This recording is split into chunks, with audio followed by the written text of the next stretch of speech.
Peace, family, peace. Let's get this ball rolling.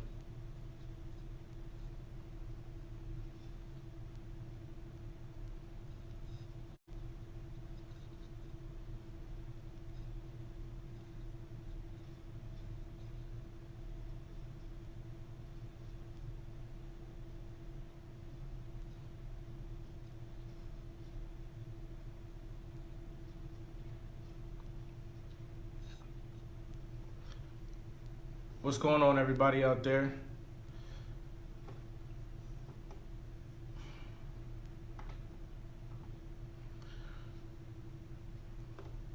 I went live on my Pride Empowerment Network page and had some technical difficulties, but that's not going to stop me from going live on my main page. Starlet, hey, what's up, Starlet?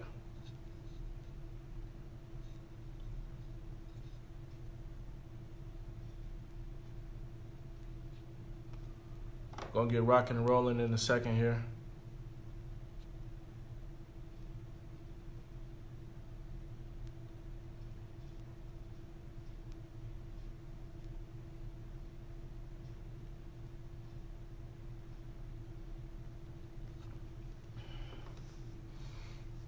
Once we get a few people in the building, we're gonna get started.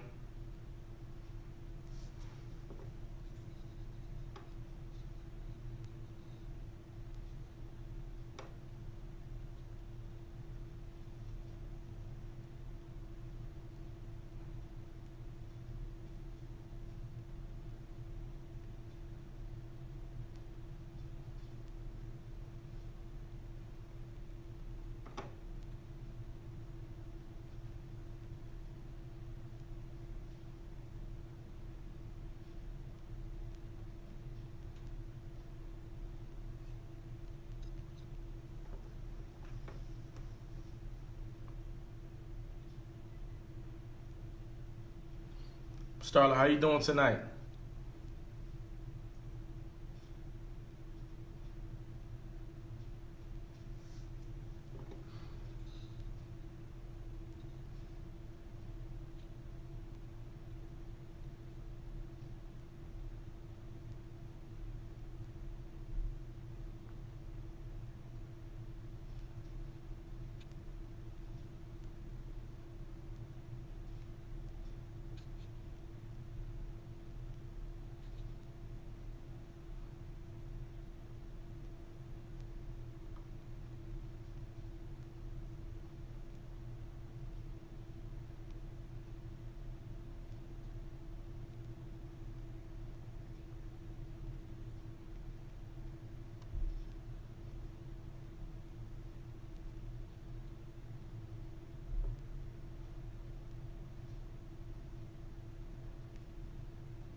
What's going on, family? Lavelle, what's up, man? Lavelle, what's going on, bro? Kelly, how you doing?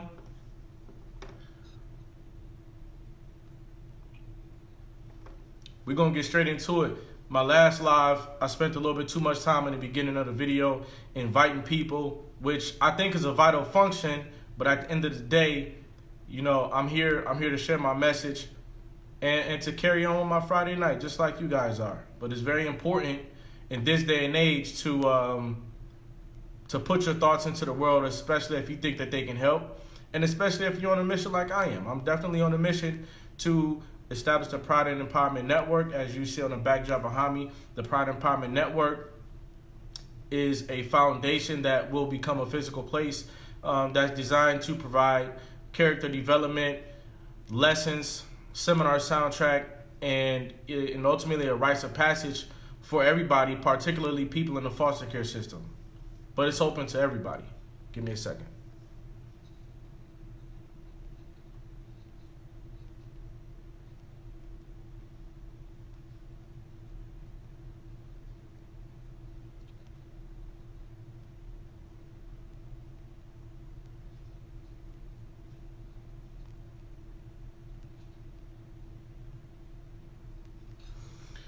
You know, I watch a lot of different media on YouTube. I'm fine, Carol. I watch a lot of different media on YouTube, television, and pretty much anywhere I can find it.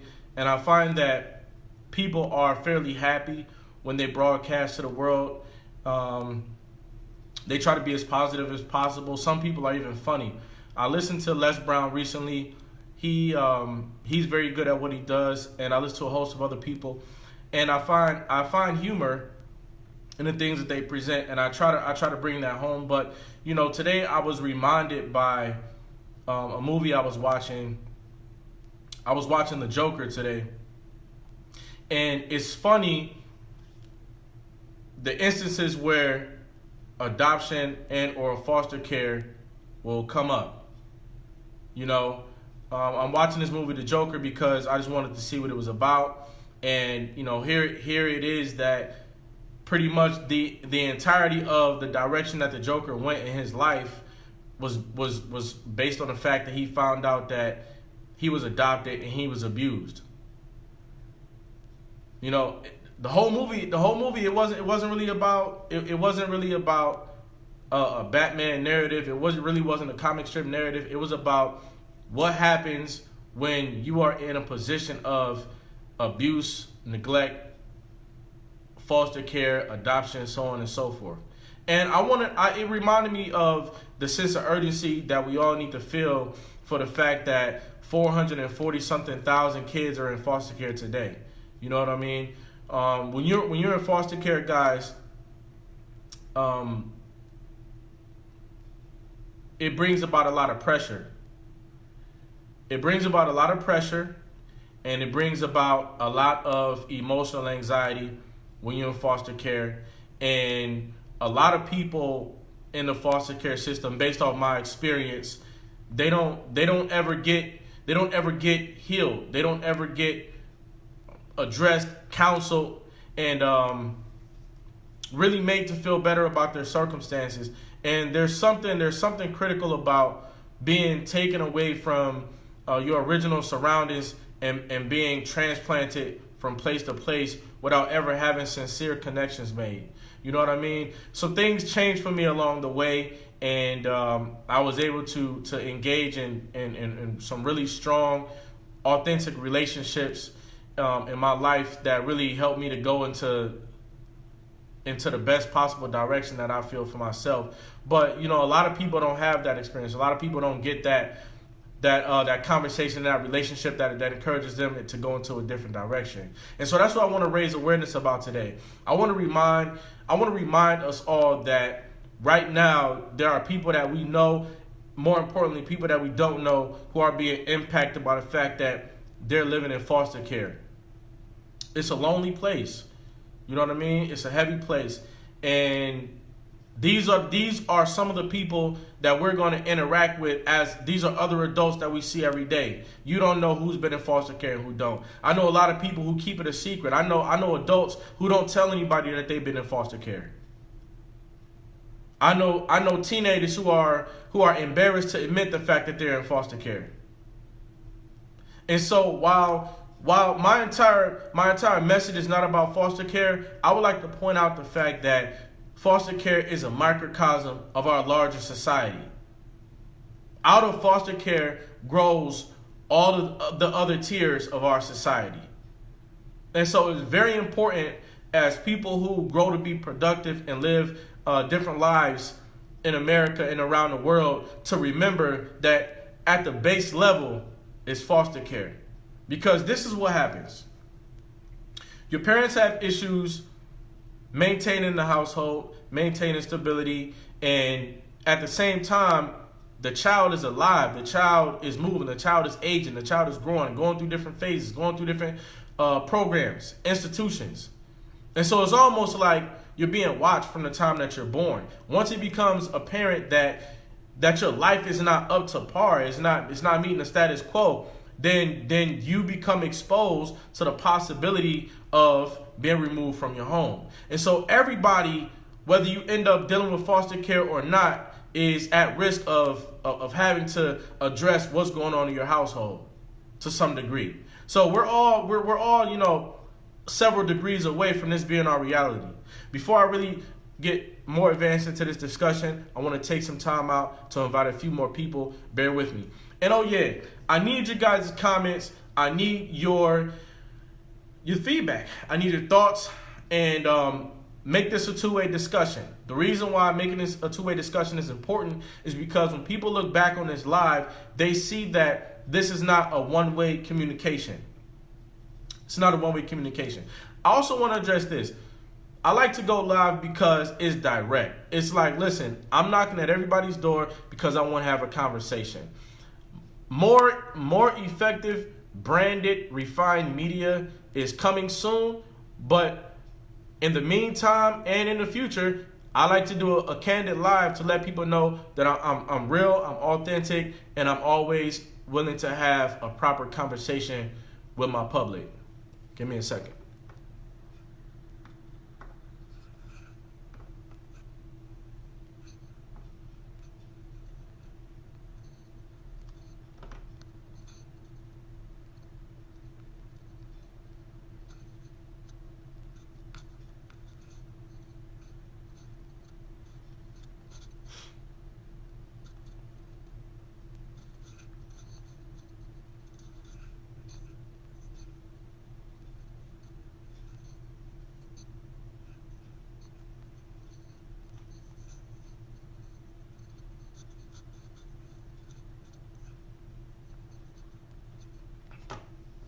Yeah, so I find that it's hard to reach back and get into rooms of foster kids because there seems to be a little bit of red tape. Red tape, obviously, because there are interest in keeping foster kids safe. But an alumni like myself wants to reach back, and I make cold calls. I make several dozen cold calls a week. And when I make these cold calls, you know, the conversation goes something like this. Hi, my name is Cedric Riley. I'm a motivational speaker. I grew up in the foster care system. I was adopted at the age of 15. I created a motivational presentation that I would like to provide to your youth and parents. Who do I speak to? 13 and a half out of 15 people have no idea where to direct my phone call. They say, you know, this sounds great. This is I know that we need this. I'm just not sure who to put you on the phone with. And what that shows me is that there's a need for what it is that I'm providing. There's a need for motivating the youth in the foster care system. See, we get a lot of different information. You get information, you get education, you get books, you get independent learning, but you don't get motivation. And what happens is that people get inundated with information and they tune out. The problem is that you're tuning out on your own growth. You're tuning out on your own awakening. You're tuning out on your own wake-up call. And I know I'm preaching to the choir because this is not a bunch of foster kids listening to this live right now. I get that. But I'm sharing with you my reality. All right, so that when I transition to my page, PrideandEmpowermentNetwork.com, and when things begin to grow in that area, the people here at my home base, my regular Facebook page, understand what Cedric is doing. Okay, I'm not doing these lives just to be doing them. I'm doing this live to let my public know what's going on, so that they can actually follow what I'm doing, participate, contribute, so on and so forth. But so I realized that there's a big need. There's a big need for motivation in the foster care industry. You just can't roll up and say that you want to provide anything for foster kids without not only some vetting going on, but some lack of knowing where to direct you. So there's no motivation department, and that's why MotivateFosterKids.com exists. That's why the Pride and Empowerment Network exists. Is because we're going to be the motivation department for youth in foster care. You guys like my hat? Happy on the top, hurt on the bottom. The line in the middle, it represents strength. A lot of the time, I see people who exhibit happiness, just like in the movie The Joker. When it seemed like he was exhibiting happiness, he was exhibiting his pain. And I see us doing that in society. I see a lot of people exhibiting happiness, but in reality, there's pain behind that. And if we don't never get that pain out, express that pain, get it out, and deal with it, then it turns to hurt. And so much hurt leads to injury. You know what I mean? But I wanted to say that tonight. I wanted to share the fact that the elephant in the room is that when you have close to 500,000 young people growing up in the foster care system, and they're dealing with anxiety, they're dealing with hurts and pressures that are not being dealt with, these become a certain percentage of your hurt individuals in society in general. I work in the prisons. I talk to a lot of people in the prisons. A lot of those guys came out of the foster care system. When you go to the homeless shelter, you talk to a lot of those people down there. A lot of those people have been impacted by foster care and adoption. A lot of those people was in the foster care system.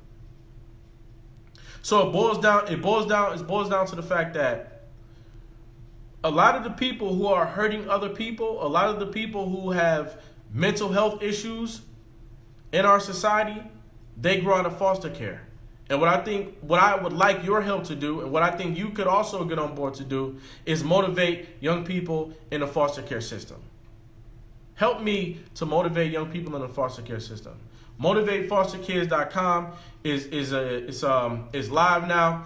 I'm doing a broadcast to the general public, so it's gonna be more than just my general Facebook audience who's gaining an idea of what it is that I'm doing out here. But I believe that Seminar Soundtrack is a jam-packed motivational message that can help me to uplift all 444,000 of youth in the foster care system and give them critical messages that they need in order to grow into their best selves. Please support MotivateFosterKids.com. Support the Pride and Empowerment Network. Get involved. I'm looking for board members. I'm looking for other people who can assist in the direction of the overall foundation itself. This will become a beautiful thing. I have at least a 15-point plan, 15 different objectives that are a part of this. I'm looking forward to the next 30 to 40 years of this work, and my blueprint will extend far beyond that. So this was just another step in the line of communication. And as I said, I intended to go live on my Pride and Empowerment Network page, but there were some technical difficulties with that. So I just wanted to visit you guys tonight, remind you of what I'm doing, how I'm doing it, and why I'm doing it. Like I said, I watched the movie The Joker today, and it was a big reminder that people are being turned inside out. People are being hurt, even if they appear happy, and people are hurting other people. And in order to address that, in order to get in front of that, we have to have conversations like these. We have to stimulate the live discussion. We have to extend the round table, and we have to commit to some action. So reach out to me, guys. Get involved. CedricSpeaks@gmail.com. Cedric Speaks on Gmail. Here, MotivateFosterKids.com, Pride and Empowerment Network page, or my regular Facebook page at Cedric Speaks. Thanks a lot for tuning in, and I look forward to our next discussion. Thanks. Bye.